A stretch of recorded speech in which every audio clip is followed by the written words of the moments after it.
Well, today's such lovely weather, I've decided to leave inside and I'm gonna do some on the back deck.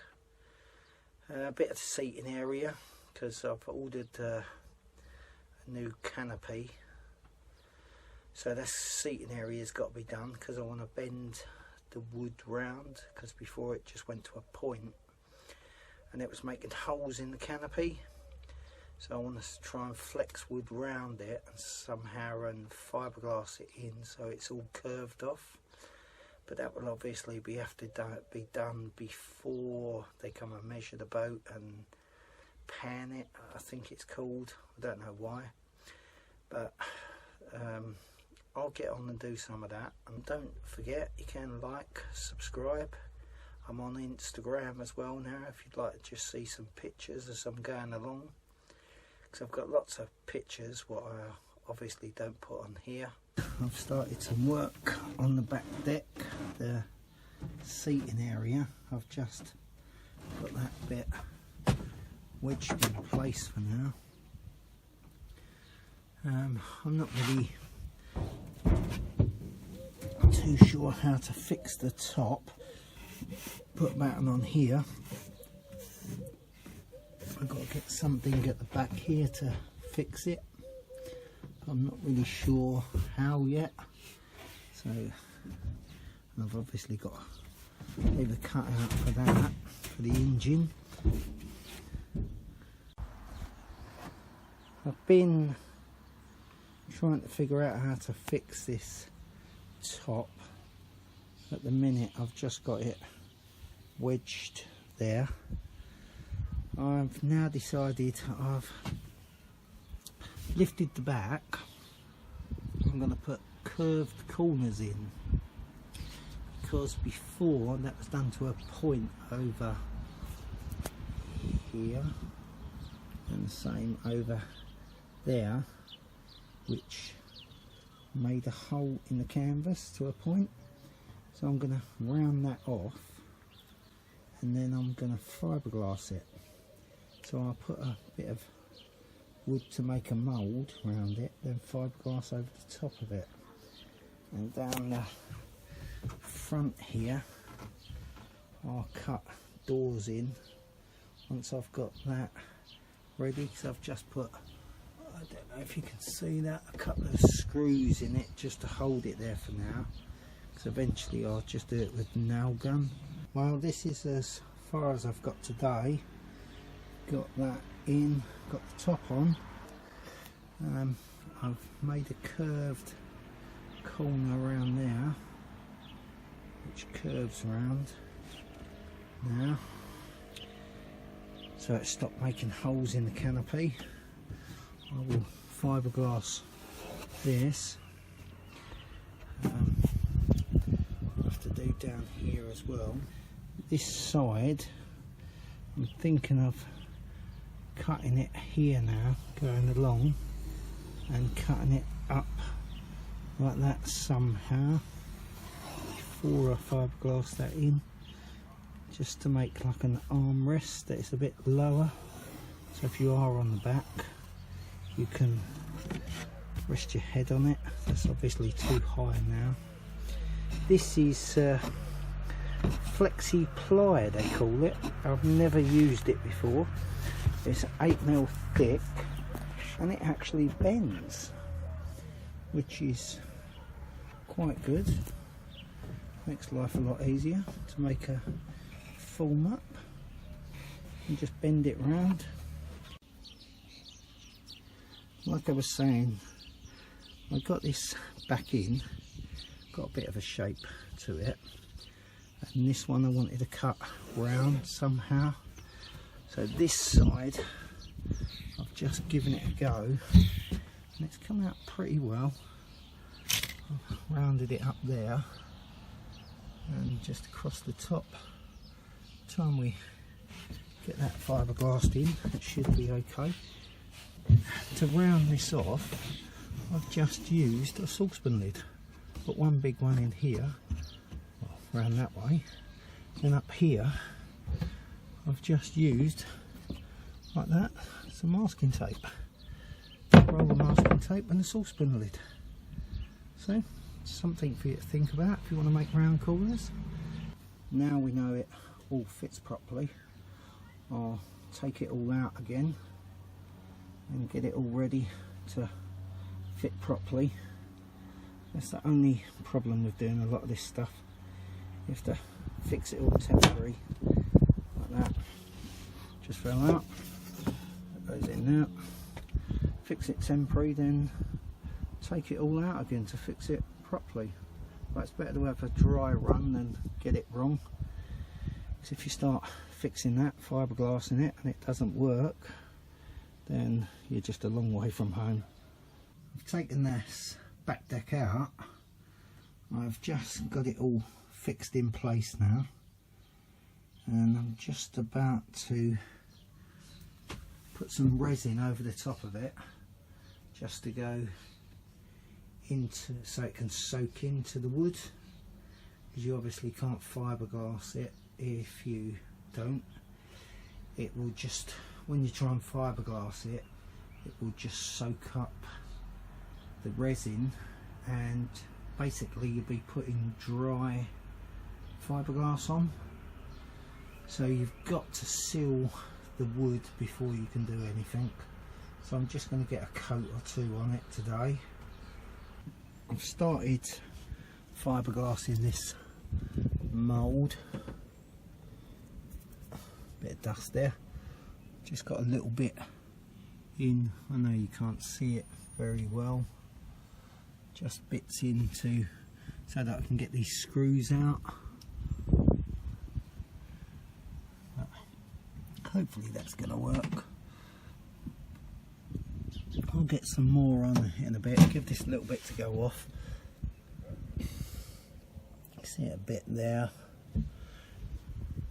So if I can get all these screws out, I can just get a layer of glass all the way over it. I'm just putting matting on at the minute, just trying to get it all to stay in place. So I can't really do much with all these screws in it, and I don't want to fiberglass over them because I've got bits of wood here at the top and at the bottom down here, which is holding it all in the shape. So I need to get them out. So I've just got to fiberglass little bits at a time, really. Making this back seating area, there's just different problems what come with it. Not really problems, but I'm fiberglassing it in, and I've done the back there. I've got it obviously all moulded and cut, and now I've just put some of this webbing over the top to give it a bit of strength. You can see like the join there, because it just didn't seem sturdy enough. So I've put that across the back where there's obviously nothing behind it, just to give it some strength. So hopefully that's going to work. Then I will put another couple of coats of chop strand matting over the top, and then cut all this excess off all round the top. I'm just going to cut this excess off here and straighten the top up with a little hand grinder, so that I can get a layer on the back, and then hopefully start going over the top here. I've cut this excess off at the top here. Now I'm going to try and fiberglass this, get one layer on it across the back, and the plan is to come down over here, try and fill this gap in and make it all part of the boat, so it all fills in, and then sand it back up somehow like that. It's a work in progress, I'll do it as I go along. This, I think instead of cutting it off, which was the original plan, that I'm now going to fiberglass this down, come all the way along, up, do the same the other side, and in the middle here where the engine is, I'm going to cut this piece out and make it that comes out completely. once it's done, don't forget you can like and subscribe. I've got the first coat on this boat, done the little bit going around there, going across. Got another one to do, obviously. It's the other side. It's actually come out pretty well. I'm just trying an experiment with this flow coat, it's called.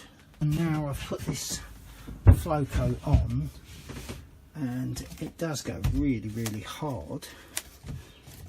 That's just like a brick. Trying to get that. It is.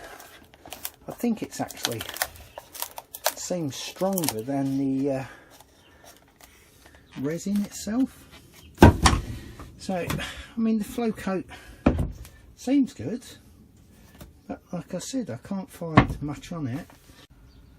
Because I can't find much online about this painting over flow coat, I'm going to try it. I'm going to clean one bit with acetone, then I'm going to try with a sanding with a 40 grit, a 60, 80, 120, 180, 240 and a 320 grit, and see which comes out the best and if it works. Let me get sanding. I know you can't really see it, but that's 220 going all the way down to the 80. The 80 was just way too rough to be able to paint over. That'd leave so many scratch marks. So I've just gone over it with 320 just for a minute, but that has made it quite smooth. So I'm actually thinking this is the winner, which is the 80 grit. Sanding it with 80 grit, then go, once you've done the 80 grit, got most of it off, go over the top with 320, a quick light sand. Then once you've done that, clean it with acetone, and you can just paint over the top of flow coat. The wax is just completely gone. Now put a coat of primer over the top of this, what we sanded earlier. Cleaned it off with acetone. I'm just going to mark this back out on this back seat so I can cut it out so that I can access the engine easily. So I'll get marking it out and show you what I've done in a minute. Well, I've cut this bit out for access to the engine. I've just cut out like a little chair bit really, which will hopefully, when we want it, that will go back in there, something like that. So hopefully that'll work. But I've got access now to the engine, so if I need to I can just get to it. And a lot of it I can get to from the swim decks I've put on, which I will show you later. It didn't go great cutting it out. It's not perfectly straight, or as straight as I would have liked it, but it's the best I could do. It's just very difficult doing it on your own. You're trying to hold the bit of wood up, cut it out with the machines. I've done part of it with this little plunge saw, and the other bits I've done with this one. Can't remember what it's called now, but it's out and I've got access to the engine. I've just got to figure out how to put it back, how to fix it there, maybe some buttons underneath or something. I might do that, then a little fiberglass lip or something. I have no idea really, to be honest, but I will figure it out as I go along. Like I say, it's just a difficult job to do on your own, but that's what we've got. I'm going to get on and I'll show you some more later.